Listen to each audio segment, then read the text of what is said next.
CTV News at 5 with Marina Moore and Tony Rima with weather. Good evening. Thanks for joining us. Police in Sault Ste. Marie seized more than $10,000 in drugs and cash. Police say the bust was a result of a search warrant executed on Fauquier Avenue. A 31-year-old man was arrested and charged with trafficking after police say they found more than 100 grams of cocaine along with oxycodone. Meanwhile, police in Sudbury netted drugs, cash, and a weapon during a traffic stop Sunday. Police say a caller reported a motorcyclist nodding off while driving. Police found the driver and say the 54-year-old man did poorly on a field sobriety check. He was arrested and searched, leading to police finding cocaine and fentanyl, among other drugs, as well as a collapsible baton. The man faces 11 charges, including impaired driving and trafficking. Time now for our first check on weather, and I don't think anyone is complaining about the rain today. For more details, we go to CTV's Amanda Hicks, filling in for Tony Rima. Definitely not, Marina, and I think that our gardens and our plants are giving this weather the thumbs up. Your first look at weather is brought to you by CAA. You can become a member at getcaa.ca. So we are still feeling some humid conditions out there. That is going to change over the next couple days. We're going to have a cold front moving through the region, bringing some cooler temperatures, but we will have some sunshine on the way as well. I'll have the details as to when a bit later on in the show, but for now, Marina, back to you.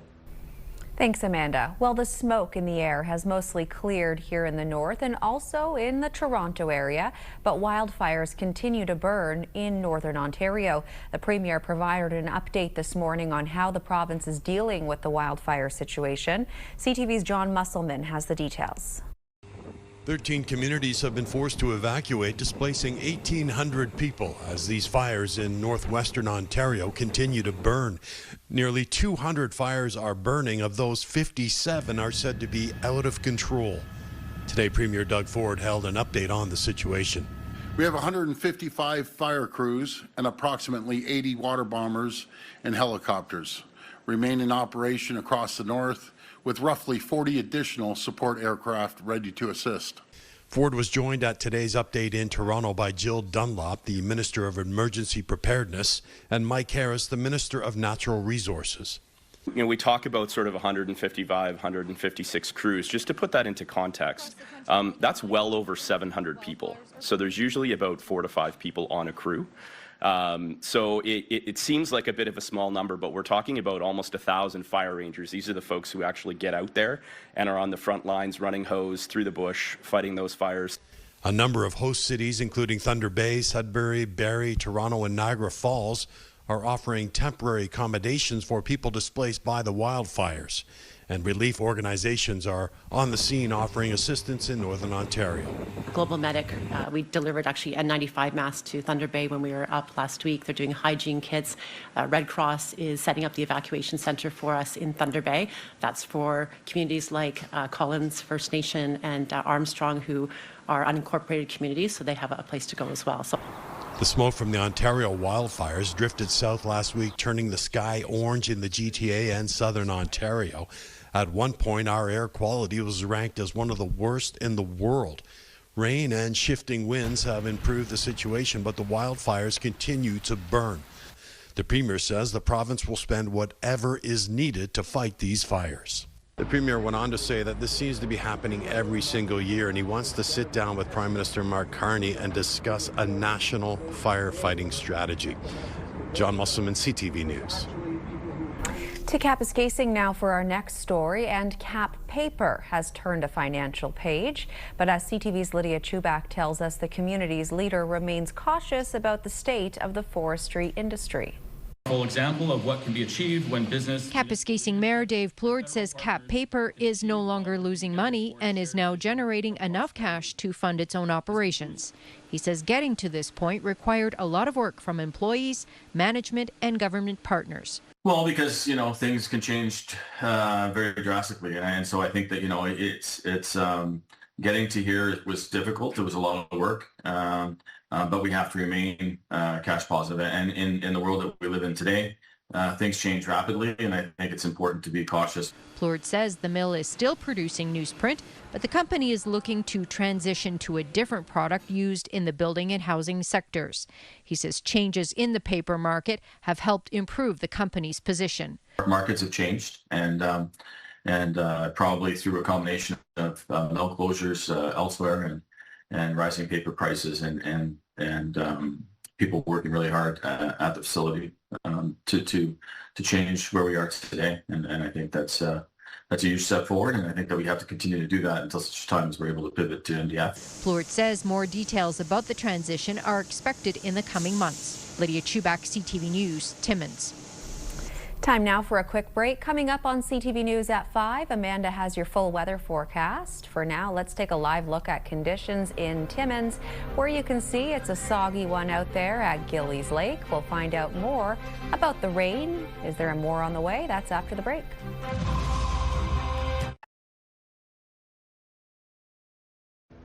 Welcome back from the break. Happy Monday. I hope everyone had a fantastic weekend. You're definitely going to want to keep your umbrella handy over the next couple days.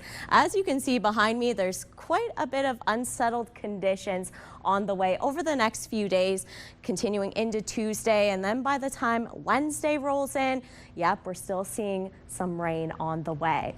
But let's take a look at how much we're going to see.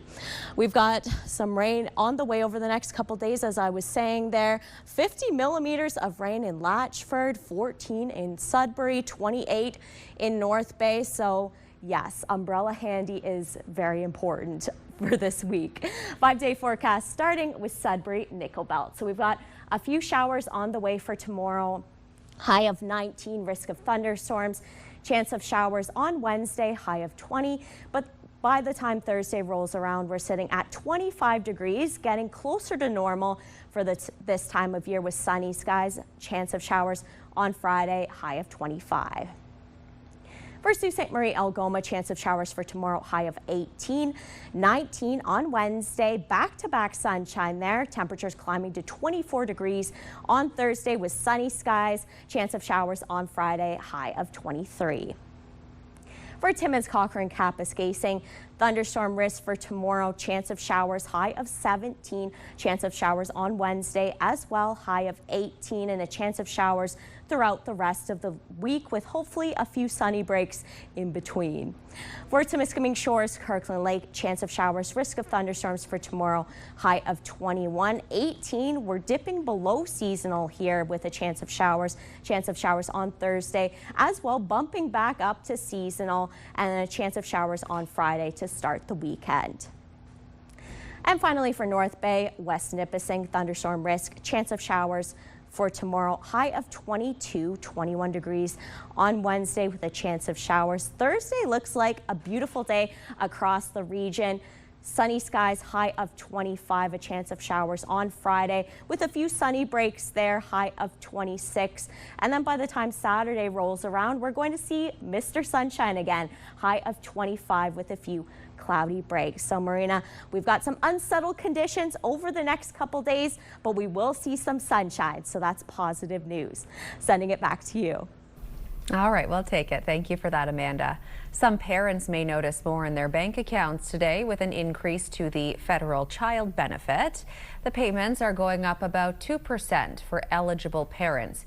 That means those who have children under 6 will receive up to $8,157 per child and up to $6,883 per child for children between 6 and 17 years old. It works out to increases of between $135 to $160 annually. The benefit has been adjusted to inflation, and roughly 3.6 million Canadians will see the increase. Greater Sudbury has been cleared on charges laid under the Occupational Health and Safety Act by an appeals court. In 2022, an employee from CK Constructions was seriously injured after the elevated platform he was working on tipped over during repairs to the silos in the city's flour mill area. According to court documents, the platform's wheel sunk into an old drinking fountain service box, causing it to fall over. While the city had been found guilty at trial, the appeals court judge ruled there was not enough evidence to support that verdict. You can learn more about the judge's ruling on our website. Visit ctvnewsnorthernontario.ca. Timmins City Council has approved $150,000 from the municipal accommodations tax in funding for the Mount Jameson Resort. For the construction of a new operations garage and installation of a magic carpet conveyor lift system from the Municipal Accommodation Tax Fund Category 2 benefit our residents. Okay, any discussion? I see none. I'll call for the vote. All in favor?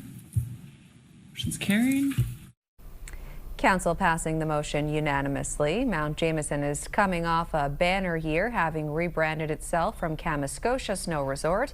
There was also a lot of snow this year to be enjoyed. FedNor Minister Patty Hajdu also recently pledged $420,000 for the resort's conveyor-style lift.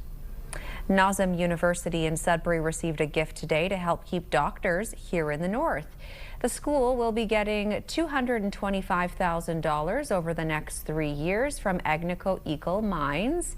With doctor shortages across the region, the money is intended to boost the school's recruitment resources that support local initiatives already in place, showing potential students the benefits of living, learning, and working in Northern Ontario. Coming up on CTV News at 5, NOJHL teams coming and going. Plus, a warning to cyclists to travel with a bike rack when it comes to theft. Stay with us.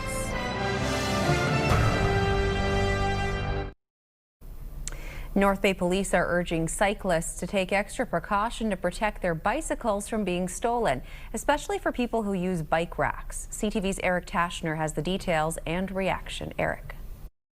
North Bay Police have issued a news release saying there were 2 overnight thefts at local hotels where the victim's vehicle-mounted bike rack lock was cut and 2 bicycles were stolen. Police are encouraging cyclists to not leave their bike unattended on a vehicle overnight, record the bike's serial number and take a current picture of it to help ID it if it is stolen, and report any suspicious activity involving bicycles or bike racks to local police. As you can see, there's an array of locks. Barry Kluss, the owner of Cheapskate's sporting goods store, recommends bicycle owners use a sturdy lock to protect their bike from theft. There's different levels of locks you can buy, but you got to spend some money to get, some really solid locks that'll be difficult to get into. People that don't lock their vehicles are going to get their car ransacked. People that don't lock their bikes, there's a good chance they'll be gone. This all comes during peak tourism season and packed hotels. Police recommend travelers ask hotel reception if bikes are permitted inside your room. Eric Tashner, CTV News, North Bay.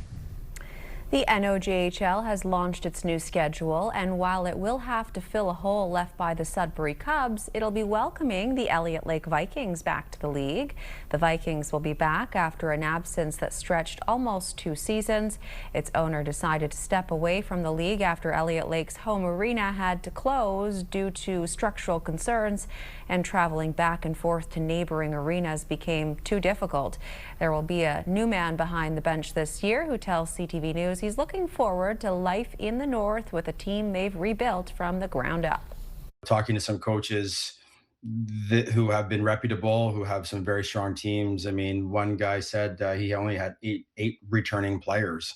So I do feel that there's a time where every year we are having to recruit a large number of players to come back. I think the years of the 2-3 year commitment from players is a little bit few and far between. So I don't think we're in any different boat than any other teams.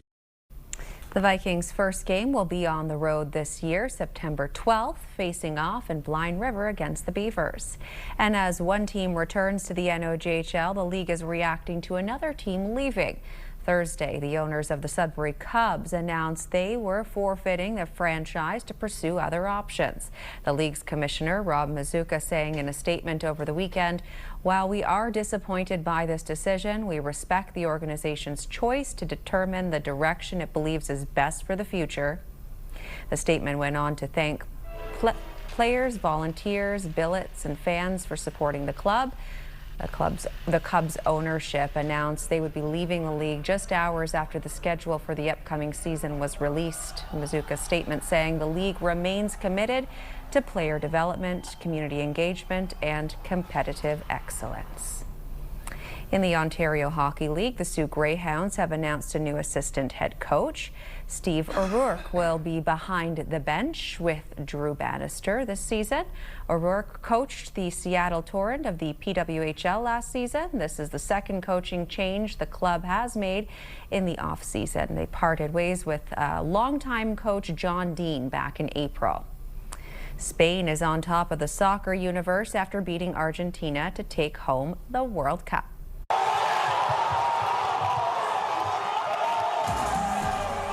That was the magic moment that clinched the championship for Spain.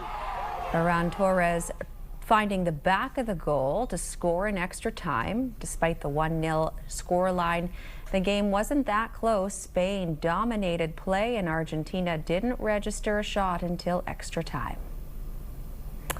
When we return, travel tips. If you're thinking Europe, you're watching First at 5. Summer is here and many people are going to be on the move and some are even planning to get away in the winter. So are you considering Europe? Canadians are swapping quick trips for longer, more relaxed stays in Europe. To tell us more, Karen Taft, Manager Product Development Travel and Groups for CAA North and East Ontario, now joins us. Hi there, Karen. Hi there. How are you doing today? I'm doing well. We're hearing more about travelers wanting to slow down and spend more time in one place. So what does that look like in Europe? That's absolutely accurate. We're seeing the trend really shift away from the, hitting country to country to really choosing a spot and then doing side trips and day trips and really relaxing in that one city that you may choose and, become a local and enjoy the cafes and really slow down and make it a more immersive experience. This is a trend we've seen for a couple of years, very strong this year. Though we're in the middle of summer right now, I know a lot of people are starting to think ahead. Why is winter such a great time for a long stay in Europe? Well, Europe, first of all, in the shoulder season, people tend to forget January and February is very different in Europe than it is here. We of course, want to escape the cold. And in Europe, I call it sweater weather in the evening in December and January. Very comfortable. I've worn a t-shirt in Portugal in January. And then February and March and April, very, very wonderful climate. And of course, then you don't have the crowds. You've got, it's definitely less expensive to be traveling and you really get that more authentic local feel when you're traveling off season. Karen, what kind of long stays does CAA Travel have planned right now? So this is going to be our 4th year doing Portugal, which is the background behind me there. And what we've set up are apartments. So you can stay in an apartment for 3-week stay, or you can do 2 departures and do it for 6 weeks. And you've got, everything in your apartment, everything that you would need. So you've got the combination of, really living like a local, going to the grocery store, as well as combining that with dining out. It's a fantastic experience.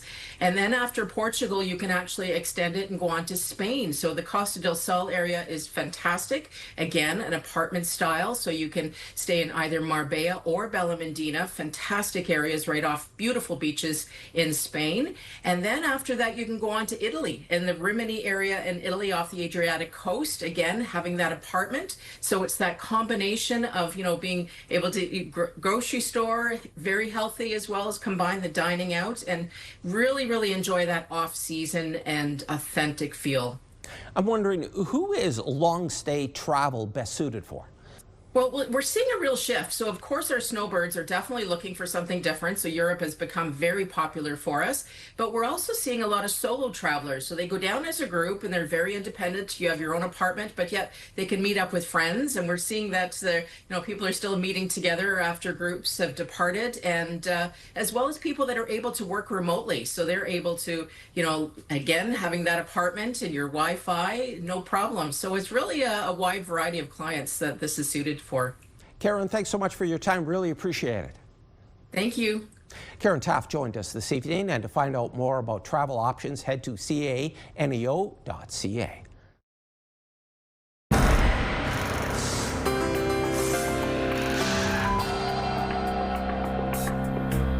Our first community close-up takes us to Greater Sudbury and a summer tradition on Lake Wanapitei. It was bittersweet as Canadian singer-songwriter Larry Berrio hosted his 10th and final year of Berrio on the Sandbanks. It's a special concert on the water along the scenic sandbanks of Lake Wanapitei. Hundreds of boaters anchored off to enjoy the show. This year, Naked Soul performed as special guests. Still in Sudbury, a team of 3 Cambrian College students earned first place in the Best Use of User Interface category at a recent hackathon event.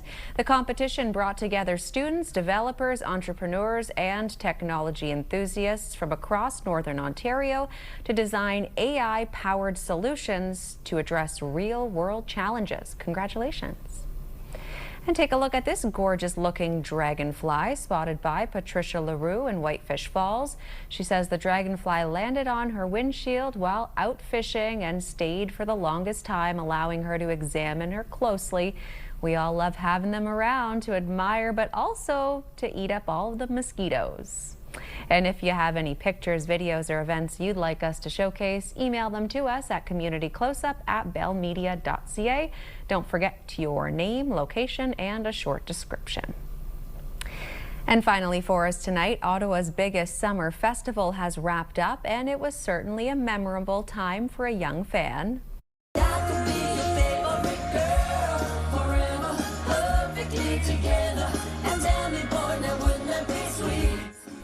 Gwen Stefani was the headliner Saturday night at Ottawa Blues Fest, and for fan Grace, it was her first ever concert. She was invited up on stage for a quick chat with the pop star. Her brother had a sign to grab Gwen's attention, and it worked.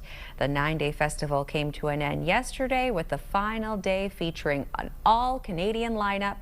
What an exciting moment for that young fan. She'll never forget that.